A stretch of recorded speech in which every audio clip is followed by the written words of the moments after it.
This is Snow Treasure, Chapter 9. Peter was sure he had not been mistaken, but here was Thor's rock, and there was no cave anywhere that he could see.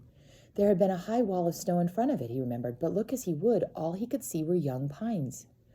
Ole said it was where the rock curved so you could stand in a heavy rain and not get wet. That's here, he told the others. But for all they searched, they could find neither wall nor cave.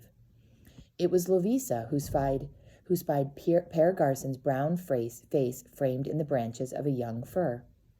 You said you could get here without help, he teased Peter when they came close. It's here all the time.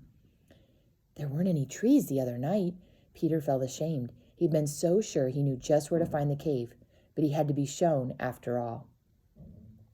These we fixed to make it seem more real, Per Garson explained. When Peter looked again, he saw that a strip of evergreens made a narrow corridor in front of the wall. You made it since the night I was here, since the night before last, Peter said. Yeah, Ole and some others, they came yesterday and finished before the blackout. Peter was still unbelieving, but sure enough, behind the trees were the wall of snow, and back of that, the cave. Per Garson led them around shrubbery to the entrance. Shouldn't someone stand guard over the door in case the Germans come, Helga asked. I'll do it. Is no need, I think, Per Garson answered. Still, is no harm to watch. Spies are everywhere. So Helga posted herself behind the tree where Per Garson had been waiting and the others went into the cave. There was a strange kind of white light inside. Peter thought it might be like being in one of the sepulchres of the Bible, for the strong sunlight was cut down by the wall in front of the doorway, and a pearly beam fell on the sides and floor.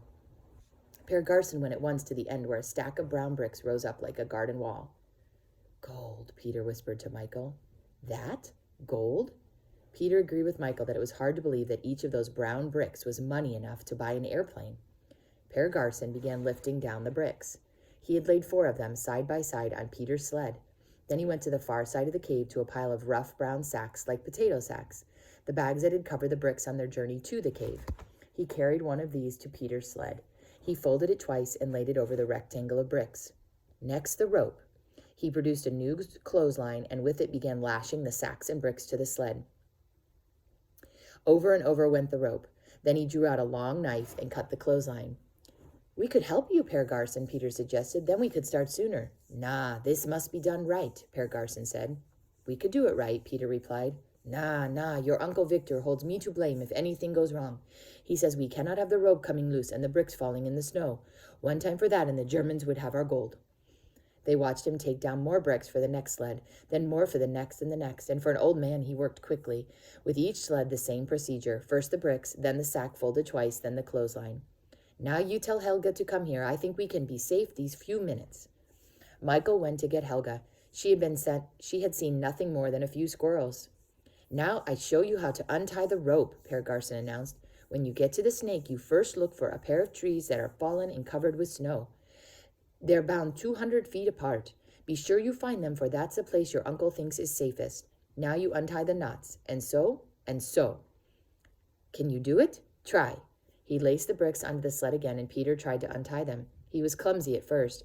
Instead of openings, he made knots, but after a time, he learned how to untie the rope. When it came Helga's turn, she gave one quick pull, and the rope was dangling from her hand. Good, you learn things fast, Per Garson praised. Each of them had to prove he knew how to unload the sleds. Michael was slower than Peter to learn. He tried again and again, and each time he succeeded only in making the knots tighter. Never mind. Peter was anxious to get started. I'll untie his for him. Nah, he'd have to know. Next time he'll have to show his team. The lesson went on, and after a time, Michael learned the trick. And can you show the others? Per Garson asked. Michael felt he could. All right, then, off with you. You bring back the ropes and sacks. These we need again, Per Garson instructed. For your pockets, here. He handed each a flat parcel. Your lunch. For supper, you go to Holmes' farm, where you get plenty good hot meal. He led the way to the opening. Now, I think it's time you go. And that's the end of Chapter 9.